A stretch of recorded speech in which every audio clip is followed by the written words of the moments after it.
So thank you, everybody. Thank you for joining us on our panel, Gamifying NFTs. I think this is one of the most perhaps valuable segments of the industry that's growing the fastest because not only the greatest engagement of developers building on Web3, but also the amount of people into gaming, especially young audiences. So my name is Jorge Cortez. I'm a local here building Miami's tech ecosystem for about 10 years, including projects like Miami Blockchain Week, the Blockchain Center Miami when we had it open, and hackathons, and just involved in online education across communities here and in Latin America as well. And happy to welcome everybody that is not from Miami, and I'm very happy, very glad to be here with this amazing set of speakers that are giving us their best within their companies. I know we're running a little bit behind on the schedule, so I think Shayla's gonna have to be leaving a little bit early for urgent circumstances, but I'm glad to be here, and I'm glad to welcome all the panelists. So I just wanna give them a moment to introduce themselves and what you guys are doing, working on, and how are you guys perhaps enjoying Miami so far? Would you like to start, Sandra? Sure. So my name's Sandra. I'm from Outlier Ventures. We're the biggest Web3 accelerator in the world. So we cover DeFi's, NFTs, gaming, infrastructure, anything that fits into the Web3 landscape, including AR, VR. We have over 200 companies we've invested in, including Chainlink, Boson Protocol, Biconomy, Fluff. So I'm super excited to be here, and enjoying Miami compared to the English weather. That's great. It's really warm here. Sheila Lirio Marcello. I'm co-founder and CEO of a company called Proof of Learn, and our first project is called MetaCrafters, and it's really training Web 2 devs to learn Web 3 coding using blockchain and a learn and earn protocol. And so an innovative approach, building a new academy in the metaverse and incentivizing students to actually go to school and get paid while going to school.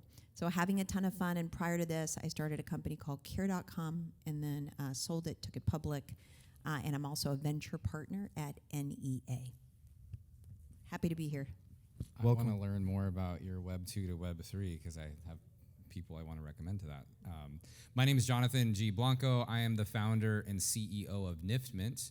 We are an NFT commerce infrastructure company. That's a fancy way of saying we allow brands to be able to mint, sell, and custody NFTs, and then we abstract all the crypto out of that. So it's just an embedded solution, not a white label, but actually embedded into our platform. I'm a two-time Web3 commerce founder, been working in this space since 2017, and I've been working with brands since 2009. Amazing. I actually really love what you do, by the way. Hey everyone, my name is Ian Feiner. I am the founder and CEO of Freckle Game Shows. We are the first play-to-earn interactive game show network that is powered by Web3 technology. I am a 5-time Emmy Award-winning producer, and every week we have different game shows that run on our platform, collaborating with a different project every week in the space, and we are sponsored by big brands like Hasbro, Funko Pop, Bandai Namco, Haritos, and a lot more.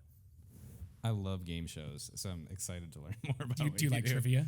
What I a like trivia, I diverse- love game shows. I actually love British game shows, by the way. I went to NFT London, and I couldn't fall asleep because of the time difference, and you have some of the funniest game shows I've ever seen. Well, for me, it's like They're the super Japanese and the Korean game shows, which are just wild. Yeah, But yeah, if you like trivia, you'll like Freckle Trivia a lot. Nice. I love how diverse this panel is. Super cool.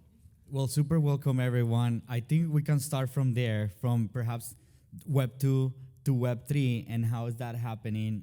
Because we're all tapping into Web 2 anyways, and attracting and opening opportunity perhaps to join us on Web 3 from the different angles. So let's start from perhaps Sandra.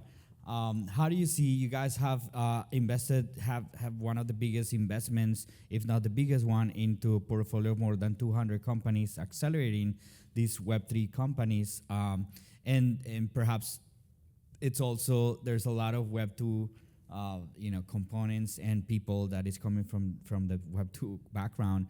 How have you been seeing the gamification of NFTs within your portfolio? Is there something there that you see over all these over 200 companies? Yeah, so a lot of our companies, they like to incorporate NFTs into their Web3 platforms. So we have a lot of gaming. So for example, Crypto Walkers is a zombie gaming company where they've created 3D avatars. And in comparison to like Web2, where it's static, these avatars change over the time, and you own that through the NFTs. So that's gamified in that way. So the more you play with those avatars, the more valuable your NFTs become, and you can trade them. So we've seen these different types of use cases. And for Web 2 to Web 3, we do get a lot of companies who are already established. Maybe they've already done their Series A, but they come to us even though we're more pre-seed and seed, because they want to go into Web 3. And they don't know how to do this. And so we have digital fashion brands coming in, and what we try to make sure is that if they do drop NFTs, that they have utility, that they're gamified in some way, because a lot of the Web 2 brands, we find they don't really understand the gamification process. They don't understand Web 3 communities, where it is about utility, it is about traits, it's about the whole making more from the NFT than just a digital piece of art. So it's kind of this education on our accelerator program as well. Amazing. And staying there on the noble work of community and the learning curve of Web 2 developers to Web 3 and communities and their own communities. Sheila, would you share with us a little bit of that process on the learning curve that you guys are not only going to market with, but also onboarding not only users, but also developers? What do you see there that is valuable to share with all of us for mass adoption, perhaps? Thanks, Jorge. I mean, one of the things to build on what Sandra's talking about is that the NFT and the beauty of using digital assets and non-fungible tokens is, we attract a lot of people into art and created PFPs, profile pictures, and kind of a simple level of getting people to onboard and come in as a challenge in Web 2. But what you were saying is, hey, it's now, there's a lot of other uses for NFTs. It can be used for gaming, and for us in education, how to use the power of blockchain and use NFTs in a credential, a proof of learn, that's the name of our company and our project is Metacrafters, and a proof of learn NFT that can forever be on blockchain and owned by a specific individual that is credentialing.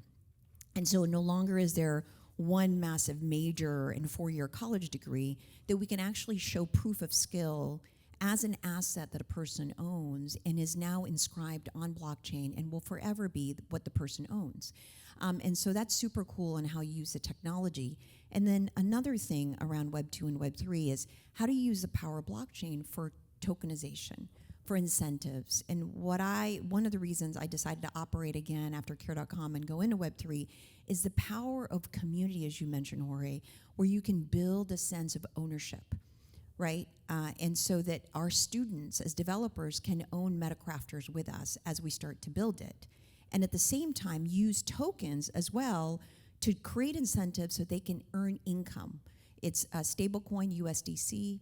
We branded it in a wrap stablecoin called CREDS. And so they can go in and actually earn this when they're completing courses and turn it into fiat or in other cryptocurrency and true earning potential as students, as I mentioned in my introduction. So I think the power of what Web3 stands for in terms of community is there. The power of blockchain for credentialing in NFTs, as well as the power of tokenization, is something. So I didn't go out, Jorge, to look for a crypto company to build. Instead, I was looking for a problem to solve using the power of this technology for the long term, and the beauty of the ethos of what this industry and this new technology stands for is pretty attractive to create social impact. Thank you so much. The efforts for education and transfer knowledge will never be enough. But let's jump a little bit more on the industry, right? On product, on branding, on product placement, perhaps that NFTs are having into with brands and what's going on in the industry. You guys, Jonathan, you guys are more building infrastructure for these big brands. What do you see? What are your best reflections from what you see in the last perhaps 5-10 years that is very new right now, and how brands are being able to really leverage NFTs today from your experience? Yeah, thanks for the question. I think what's really interesting about this topic, gamification, or gamifying, I should say, is the fact that that's not a new concept, right? The gamifying part, like pretty much most of how we interact with the internet, and arguably our entire life, is a big gamified thing. You take an Uber ride and you earn points, and then maybe you get a discount on the Uber on your next Uber, right? Like, that's gamification. Obvious gamifying is you go to McDonald's and they do their Monopoly game, right? So you have some gamification aspects there. Everything in loyalty, it's a very common thing now, and even social, right? When you crave that heart to be pushed on your post, that's a gamifying of social. And so when we think about NFTs, and we don't really see the behavior changing. It's just more the tool set allows for it's just a better JPEG. And that's one of my favorite things to say about NFTs is I think sometimes we overthink what an NFT really is. But at the end of the day, what an NFT is, it's a digital wrapper around a digital content file, therefore being a programmable content file, so a programmable JPEG. And if you think about it in that way, now it's like, oh, wait a second, how can we use this? How can we use this to, have it be a part of a loyalty scheme? Or how can we use this to have it be a part of, earning, or an entrance, or just frankly, hey, thanks all for showing up here at Dcentral. Here is, a proof that you were here, and it's not worth anything. So I don't think that NFTs have to have monetary value behind them. If you think about it, I'm willing to bet that every single one of you has something on your bookshelf that no one else would care about, but if we threw it away, you'd be very upset. I can say that for myself. I have a lot of knickknacks that mean something to me, but they don't mean something to anybody else. And I just like to say, like, why does that not translate into the digital world? Like, will you accumulate stuff that you don't want? Yeah, of course you will. The same way that you accumulate stuff that you don't want in the physical world. And I don't know if you've seen my folders. I'm sure your folders on your laptop are full of stuff that you don't want either. So I think that behavior comes the same. So just to put a bow on this, it's really about how do you think about the programmability of this tool? And that's what really unlocks, I think, the potential behind the NFTs, and that we're starting to see right now with some of these brands and how they're exploring it. Sorry, I know you guys build infrastructure for these brands, but which kind of enterprise or brands are you guys, if you don't mind throwing some of your clients out there? Just we don't discriminate on brands, but we do focus on fashion brands or basically brands that have communities built around them. Another funny thing I think about Web3 is like this notion of like, oh, now we're a community. And I think brands are the best at building community. It's just that more their community has been like a one-to-many relationship. The interesting thing about Web3 is the fact that, and I don't even think it's Web3 related, frankly, it's just how we've evolved as a society, is this notion of everybody wanting to be a part of something. But yeah, we really think about it from, any brand can really think about this as a product extension. So it's not a replacement of your physical goods, or we're not all going to magically live in the metaverse tomorrow. This is just a extension of how we've evolved as a species and what we like and what we consume and what we want. Which is why I don't think NFTs all have to be worth money or go up in value or moon and that sort of thing. There's going to be some that do that, just like with physical goods. There's going to be some that are not worth anything, and you still want to keep them. Awesome, Ian. 5 times Emmy Award winner. That's amazing, and especially tell my mom that. especially because of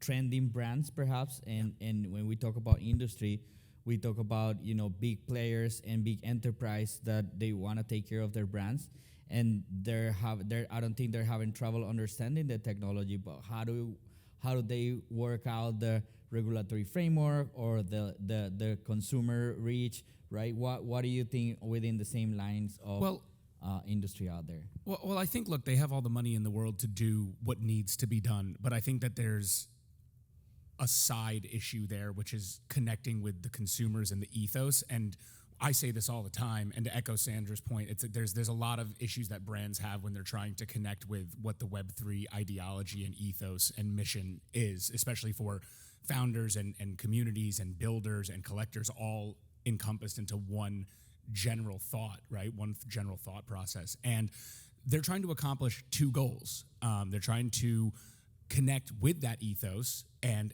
with the audiences of Web3 and that specific client avatar as they see it. And they're used to sort of treating, in terms of advertising, marketing, and content and branded content, as everyone as a number, and that just doesn't gel with Web3 folks, right? And then the other issue that they're trying to tackle is how do they onboard their current brand loyalist into a space that has nothing but crazy things happening in it that they don't understand, filled with jargon, filled with communities of people that may seem off-putting in the way that we operate, and at the same time, how do they bring their loyalist into that, especially when there's so much negative energy in the space, especially currently. And for me, gamification serves as that general on-ramp when it's backed by a reward system. Gamification creates, in traditional advertising, because I've worked with every advertiser on the planet, from traditional advertisements, Super Bowl commercials, like everything. And that type of engagement started to fall flat, and that's when branded content became a thing, and then that started to fall flat, and that's when interactive ads started to become a thing. And gamifying the experience is a great way to involve people in a more engaging format. And then when you start to back that with rewards, it's incentivizing them further to join in. If you give me something back for taking part in an advertising experience, I'm more than likely going to take part in it, right? Just because I'm getting something out of it.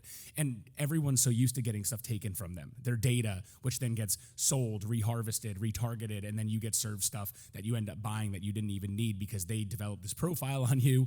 They tell you that you are this person, and they serve you with these things until you eventually become that person. And there's no reward by that. Every time you swipe up on an Instagram ad, they're taking a huge piece of your digital profile away, and they're using it then against you to make more money. And there literally is no incentive for you to be participating in that. And that's why, what we do at Freckles, we allow brands to service those 2 goals I mentioned before. We do run ads, and we are sponsored content. We are creating branded, gamified content, but by participating in one of our games, you're actually participating in an experience where, yes, you're going to see an ad from a brand, but you're having an opportunity to win all these prizes from that same sponsor. You're taking part in something that's giving back to you for participating in it. So rewards incentivized, gamification, that's what I believe, and that's where my head's at. That's where our company's at right now. Can I chime in on that? I love everything that you're saying, and it's funny because as you're talking about this, I can almost see like the juxtaposition that you have to be in, right? Of like, how do you stick to the ethos of Web3, and then how do you serve like this average consumer? Like for us, for example, we, it's a contrarian thought in these types of rooms, and sometimes people don't like when I say this, like we actively encourage our brands not to target crypto consumers.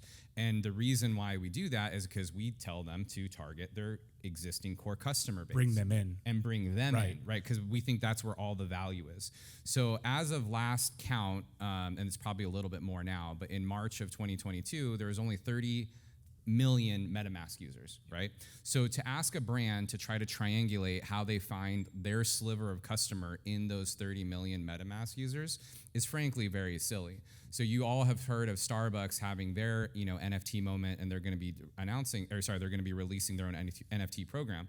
Well, Starbucks has 27.5 million loyalty members. Do you think they really need the 30 million MetaMask users? They can introduce NFTs, never even approach the crypto industry, and still have success because they're not calling it NFTs. It's basically a technology that they're using overall. Right. Now, that doesn't mean I don't think there's value in a crypto community. I'm not saying that. I'm just saying strictly from a brand context is, if you're a profit maximizing entity, if your job is to return shareholder value, I think there's going to be more value creation for you in serving your existing customers. Well, as you said earlier, it's not just about targeting that specific audience. It's about bringing yours in because there's just more of them right now, right? And when you look at it from that unique perspective, that's how that mass adoption and that onboarding has. And you said don't look at it as a replacement, right? You say look at it as a way to augment, as a way to supplement, as a way to create something new for individuals. And you got to remember, Web3 is so new that the majority of people haven't heard of it. NFTs are so new that the majority of people haven't even heard of it in a positive light. And if I ask everyone in this room who they think about when they think about it as a shoe company, more times than not, everyone's going to say Nike. Yep. But who do you think about when you think of NFTs? You're not going to hear Nike. But those brands need to get all of their audiences that think about Nike when they think about sneakers and onboard them in an experience that's affable, familiar, friction-free, so that when they think about NFTs and how they got into the space, they think about their favorite brand. Yeah. I love that. Can I just build on that? Absolutely. Yeah. We thought about things a little bit differently in a sense because bringing on Web 2 to Web 3, you guys are also trying to onboard brands into Web 3. What we decided to do was actually raise grants in advertising sponsorships from Solana, Avalanche, Dapper Labs, which owns Flow, and Polygon, to pay us to also develop their brands in our metaverse as we bring on Web 2 developers so that they can build their brand and their trust, and so that the Web 2 developer starts to identify and understand their brand and their community. And then, of course, our game plan is to go after the tenants on these chains as brands, because so much of what I think Jonathan just did in defining NFTs a second ago was the demystifying. How do we make these brands in Web3 part of be in real life, that they're not just brands for the crypto community? You need the Web 2 developers to better understand that Solana is going to be very welcoming to Web 2 devs, that they can learn the code. It's not just going to be a bro culture of a group of guys. We're also doing it for another a project called BFF. That it's not just an exclusive group. It's how does this brand start to represent itself in the metaverse that's welcoming other people to come in, and it's relatable, and we're demystifying it. So I think it's got to go the other direction too. It's not just onboarding the brands to target the crypto community, and I completely agree with you. I think it's just there's just a disparate set of interests there to move in the right direction, because the crypto community is like, what's the return on that NFT? What's the return on that staking, on that token? And the brands are trying to build brand loyalty, trust, experimentation, belief. And so I'm just wondering if the approach could be a little bit differently as we onboard other people from Web 2, rather than build the brand there and then bring their Web 2 community into crypto and force it. It just feels not authentic. And to clarify, I just mean brands that are natively Web 2, right? Yeah, totally. Not reverting back, of course. And I think one thing that people not necessarily forget, but just don't really think about is that you can be a Web 2 consumer and also be a crypto consumer, right? Of course. I don't we know all have the things we like. Exactly. I don't know anybody who lives 100% in Web 3. I don't know a single person that lives 100% crypto. I do. I am. Yeah. You spend time with the There's no way- DJs, there's don't no- you? Everything. I pay There's no way everything on that it's- USDC. I but that's make them impossible download because a wallet. Do you use Uber? Whatever wallet they use, I make them download it. But do you use Uber? Do you go to the store? Yeah, I mean, yeah, and you use crypto for Uber? Yeah, I use Cash App. You guys know Jay McElvey and Jack Dorsey here? Anybody knows? Bitcoiners? Okay. I use Bitcoin and Cash App. That's all I do, and I pay everything on Cash App. That's all. I don't have a bank account. That's impressive. All right, just want to continue with my panel. in terms of know about Shayla, because just because Shayla needs to go. But I would love to ask you next year, before you leave us, next year, 2023, reaching out and working on this mass adoption. How does that happen? What do you see from the transition to Web 2, Web 3, without the novel cost of learning and education that you guys are doing in the industry? I think Learn and Earn is going to be a powerful viral coefficient on it, and it will spread the news, which I think that protocol and that design that we're doing. We're also targeting Philippines, India, Africa, and providing educational access and being true to the mission of Web3, that it's not just about the return on the crypto token, it's in actually using the technology for overall social impact. And lastly, part of the reason we're here at Dcentral, and I just want to thank Dcentral and Binance, is we're actually launching Flow Night. We did the Creator Cup competition for the Solanite house. We're designing a Hogwarts-style house in the metaverse, and to get a sense of belonging. And we're doing it for Dapper, because inviting the community to come create and be a part of it, even though they're not developers yet, is something I'm super excited about. And this was a global competition. So even if you're not coding in smart contract and on blockchain, if you're a designer, like you're here at Art Basel and you're super interested, it's beyond just the NFT, is how can you actually participate and be part of teams to develop games or whatever metaverses or experiences actually that will continue to advance and create social impact. So that we're super excited about.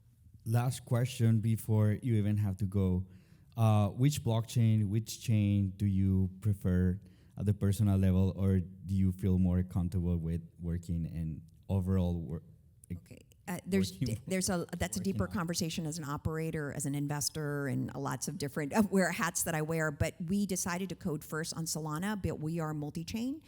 We also have a Solidity course already ready to go for Avalanche and Polygon, and then we're in the midst of having Flow ready to go. So even though we built on Solana first, given the ecosystem and the technology, a lot of the chains that we are really supporting, and there's more that's coming out soon, are pretty powerful, and we're just there to support the growth of Web 2 to Web 3. Awesome. Thank you. Awesome. I want to go back to Sandra, but before I wanted you guys to think of one example. You guys are awesome. Thank you. Thank you, Shayla. Thanks, Sheila. Thank you so much. Hey, we're still going. Come back here. So before talking to Sandra, I would love for you guys to think about an example of one big example out there in the industry, either a gigantic brand or influencer or enterprise that is doing great on gamifying their NFTs. Could be a good example or a bad example, but we'll love to. I know we're talking internal here to our audience, but I think our audience wants to know what are those brands that are doing a good job, and if you guys want to go for it. I wanna go back to Sandra for a moment, and maybe you can within the same nature of all your portfolio companies that have gone through the accelerator, which ones do you have any of these that is doing great job of gamifying NFTs in that aspect? Yeah, so we've got a range of portfolio companies. One that springs to mind is Offbeat. So they're in the music industry, and they've been there for a while now, but they switched to Web3. And what they're doing is they're creating a music ID as an NFT. So it evolves as you play different music, you purchase different tracks. So it's kind of a identity on the blockchain. So I think that's very interesting. We also have a bunch of infrastructure layer companies who are helping, like the other panelists, onboard Web 2 brands into Web 3 and making that easier, making the gamification of NFTs much more easier without any coding, allowing them to build metaverses. So I see a lot of infrastructure building, and I think that's what's needed right now in the space. If we want mass adoption, it has to be, it can't be clunky. It needs to be easily done. With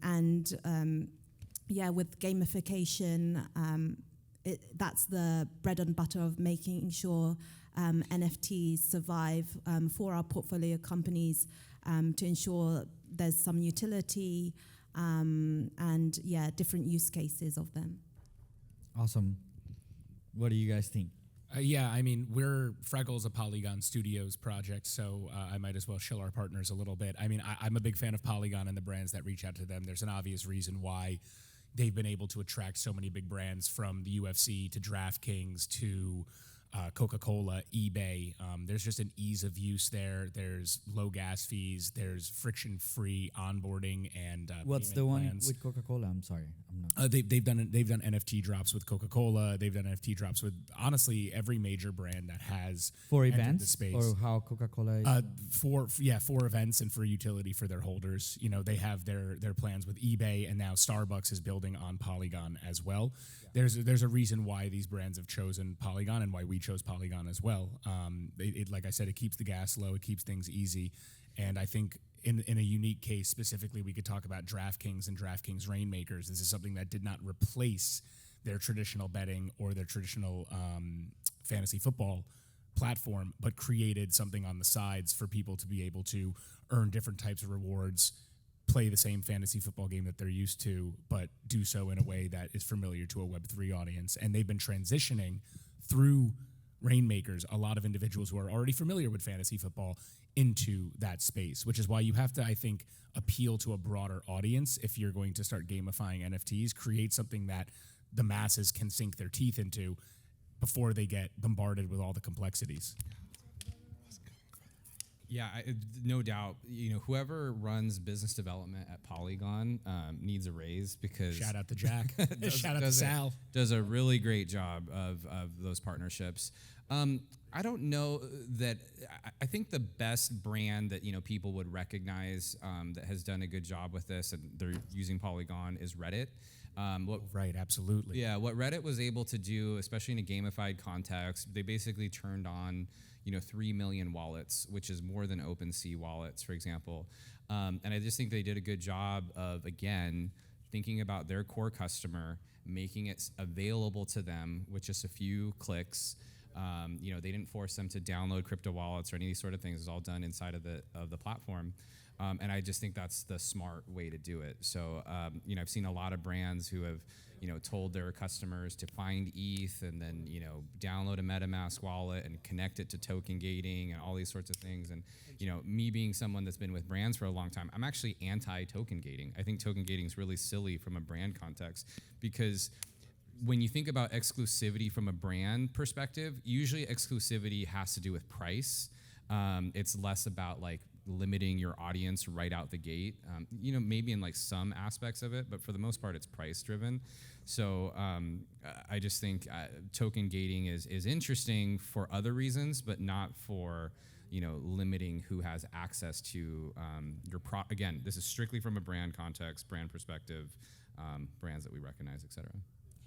Before a lot, because you guys build infrastructure, right, for enterprise, for companies, for brands, and I want to tap a little bit more into the payments and for NFT and payment rails, and how the gamification of these brands or utilities, or how brands are using NFTs, how is that working? How is it easy for these brands to utilize these payment rails? How is that working on in terms of the? I think there's really good companies out there that are doing really neat things. What we do is we leverage the existing payment infrastructure that's already being used by the brand. And because the NFT is just a digital product, they're just buying a digital product. We don't force a crypto workflow. We actually encourage a fiat workflow. And again, that's also because the majority of the brand's customers are fiat, based consumers.